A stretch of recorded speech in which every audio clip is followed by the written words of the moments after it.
My name is Jasmine Kilgore, and I am the CEO and founder of The Creative Direction. So today, I want to specifically talk to you all about the top 3 things that I believe that you need in business as a creative entrepreneur, I should say. First thing first, I believe that you need a portfolio. Y'all, I cannot stress this enough. You need a portfolio. I have met way too many creative entrepreneurs that said that, hey, I'm creative. I love design. I love photography. I love videography. I love writing. I love blah, blah. But we don't know that. You know that, but we don't know that. Only you and Jesus know that. So you got to be able to prove that to us by building out a portfolio. You don't have to have the most decked out portfolio. I do believe in the future, take some time and really take your time and building it up and showing people your skill sets. But in the beginning, at least have something where we can go and refer back to and be like, oh yeah, Jasmine most definitely can design. Oh yeah, Jasmine most definitely can write. Oh yeah, Jasmine most definitely can put together reels or whatever it is that you're considering yourself to be great in when it comes to the creative component. But you have to be able to showcase that to people, okay? So please invest a little bit of time into yourself and start creating things. And I know a lot of you guys are probably like, well, Jasmine, like, I'm a creative, but if I don't have no clients, how can I just like build a portfolio? Nobody will give me a chance. That's an excuse. You got to take your time and start doing things that will help you build your portfolio. That could easily be a passion project. You can take your time if you're a creative that likes to design and things of that nature. Take your time and like get on Canva or Adobe or whatever you're going to use and start creating. If you're a photographer, go out, nature, offer people to take cool pictures. And if you're a videographer, offer like different trials for people to get some video footage for them, just so you can add it to your portfolio. Whatever the case may be, take your time and start building up your portfolio. If you like to write, journal. If you like to write, there's so many cool things you can do. If there's a topic that you can discuss, if something is currently trending, this is your time to use your expertise and jump in and start adding that to your portfolio. So stop making the excuses, Bunky. You can do this, okay? Create your portfolio, add the things, and move on, okay? Number two is simple. I know y'all gonna try to fight me in the comments, but listen, check yourself before you wreck yourself, okay? You need a website or a landing page, I should say, okay? And I know some of y'all like to tussle when it comes to this. I'm sorry, but I'm not, okay? I'm sorry, but I'm not. You do need something. You need something to bring people to when they have questions about who you are, how you can support them, what services you offer, your pricing, how they can get started. It is 2024 and I'm sick of emailing y'all talking about, are you available at 12 on Monday? No, you're not available? Okay. Are you available on Wednesday at 5? No. Okay. And we're just going back and forth. Like, just give me your calendar link so I can book something. It's really that simple. But see, y'all keep wanting to play these games. So have a landing page of some sort. It don't got to be a 4 or 5 pager website, but it does need to be something that people can easily land on, and without the pressure of you trying to sell them, they can go to the website on their own, read a little bit about you in your About Me section. They can see what kind of services you offer, who you are, and how to get started. That's probably number one. If people don't know how to get started, it's great that they know who you are, but they could have did that on Facebook or Instagram or TikTok or whatever. You know what I'm saying? So having space for them to kind of get started. How do they get started? What is the process? Do they need to book a call with you, a discovery call with you? Do they need to send you an email? I wouldn't suggest that. I'm just giving examples, right? Whatever your process is for them getting started. Do they need to fill out a form? Whatever. Do those things, have those things readily available for them so that they can go ahead and move once they feel confident. Sometimes people don't want to be sold when they don't got it right now, right? But when they get it, they want to know they can have somewhere to go and like book you. So please get that website. Like I said, it ain't got to be crazily like decked out. It don't have to be, the most well-designed page for now, but obviously invest in that in the future. Once you kind of get to that space, you just right now want to have a space for people to connect with you, okay? Thirdly, it's your pitch, okay? Y'all probably like, what? Okay, so this is a two-part. Both of these can be verbally or written, if that makes sense. So let me give you some examples. I think when I say pitch and why I say pitch, it's because if people don't feel like you are confident in what you're talking about, then they are not going to book with you.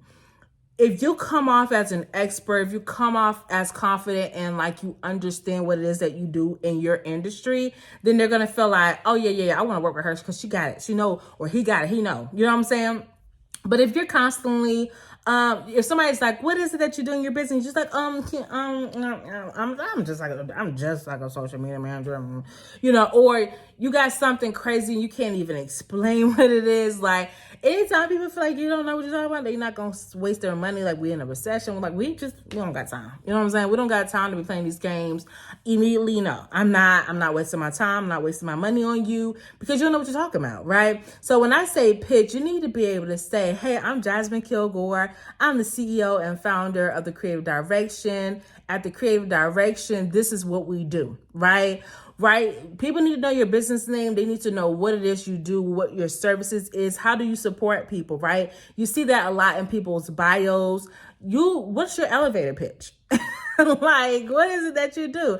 I always tell people that I'm a creative director of systems and design. What does that mean? I can do everything from graphic design, brand design, web design, all the way down to your systems. And when you say the word systems, you got to remember a lot of people in the online and offline space don't even know what that stuff means for real. So I have to always break it down a little bit for people. And I have to say things like, and when I say systems, that means like I'm helping you to automate your business. Like I don't want you having to sit here and do all this manual labor. Like you should be focusing on the things you love and enjoy. So my job as a systems designer is to come into your business and help you like literally automate your systems, automate your process so that you can sit back and really focus on your zone of genius, right? And so you need to think about what that means for you. Like, what does that sound like for you, right? That's my thing. But what is your thing, right? I can give y'all a million different examples, but I'll give you two today of the two different ways I've pitched that has worked and that was very successful both times, okay? So the first way was on Instagram, and I had already had like a pitch template kind of laid out that I had wrote and took time on. I didn't have AI back in the day, y'all. Y'all fancy these days. Y'all got AI, whatever. But, you can use AI, but just, really make it sound like you for real. But for me, we didn't have AI, so I really genuinely wrote my stuff.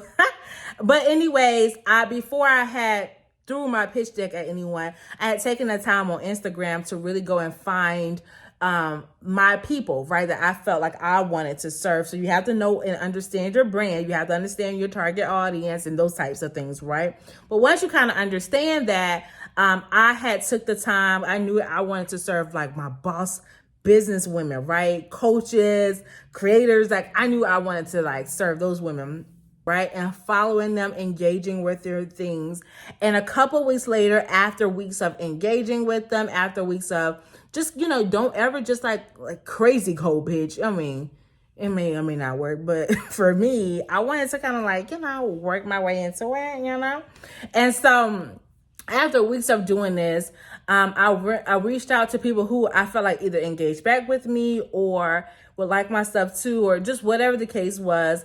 And I started sending out like my pitch messages, and it was just simply like, hey, my name is, I'm the CEO of blah, blah, blah. This is what I do.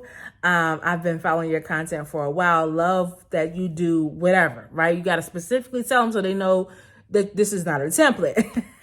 I love your content on blah, blah, blah, or I love that you blah, blah, blah, whatever that might look like for you.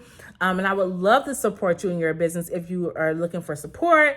If you want to talk more about what it is that I do and just have like a quick coffee chat or whatever, book with me below, just book with me on now. And I wasn't sure that was my first time pitching if she was gonna reach back out, but Stink did, okay. Literally that very next morning she reached out, because it was a little bit later in the day, but she reached out that very next morning. It was like, oh my gosh, like I was just telling my husband I was looking for somebody like you, and like you are like a godsend. And I'm like, You just never know. People sometimes need the help, but they don't really know what kind of help they need. So sometimes pitching does work, y'all. So that was one example. Another example, I had just moved to the Maryland area. Y'all know I got locks or whatever. And so my loctician was just like wanting to know a little bit about me, who I am. So I was just like, yeah, I'm a mom and I'm a wife and, you know. And I was like, oh, I run a business. And she was like, what do you do? So I was like, bam, you know. And so immediately I just kind of pitched myself to her under like a minute. And she was like, oh my gosh, like I need someone who can help me with my socials. Da, da, da. And like immediately she booked me. She had not seen a portfolio, nothing. So sometimes you can pitch and you don't have your portfolio, you don't have a scheduler, you don't have nothing, like you're in person sometimes or whatever, and it worked. And so I think when I say pitch, it's really being very confident in your brand and really understanding what it is that you do, and being able to verbalize and share that, communicate that with people, because that's your brand messaging. Like you have to understand your messaging and putting that out there to people. Because again, a lot of times, especially in some of our creative fields, people don't understand what it is that we do. They think anybody that's creative know how to just do social media, and that's not true. Or you're a social media manager, or you're a design, like some of that stuff not true. So it's just like, you got to be able to communicate that. And so if you are successful in being able to create a portfolio, if you're successful in creating some landing page of some sort, and if you're successful in being able to communicate that effectively and pitch that to a potential lead, I guarantee you, you will start landing clients as a new creative entrepreneur. Now, for my seasoned people, you're going to have to do a little bit more work. That could be another video, okay? But for my new people, this is how you get started. And this, I still do these very three things as well. Like I'm constantly updating my portfolio because obviously we're growing. We have new things to add to our portfolio. So I'm constantly uploading new content, new images, new graphics, new designs, new tech stuff, whatever.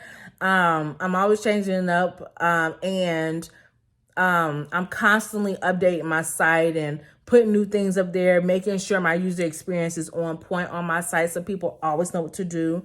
And lastly, y'all know I can talk. So like I'm always communicating with people, and it's very easy and quick for me to like pitch. And so if you follow these things, like I said, I guarantee you, you will start to kind of feel more confident and comfortable with pitching, with finding new leads and things of that nature. So those three things are my three things that I think that a new creative entrepreneur needs when they first get started and they're ready to start looking for leads. Those are the things that I think you need. Now, if y'all want to see a video on where you can find leads and those types of things, let me know and I'll support you. I'll make a video about that. But yeah, I hope this is helpful. If this was, please leave a comment below sharing with me your favorite tip or which tip has actually worked for you. Okay. And also go ahead and like and subscribe. Okay. All right. Bye.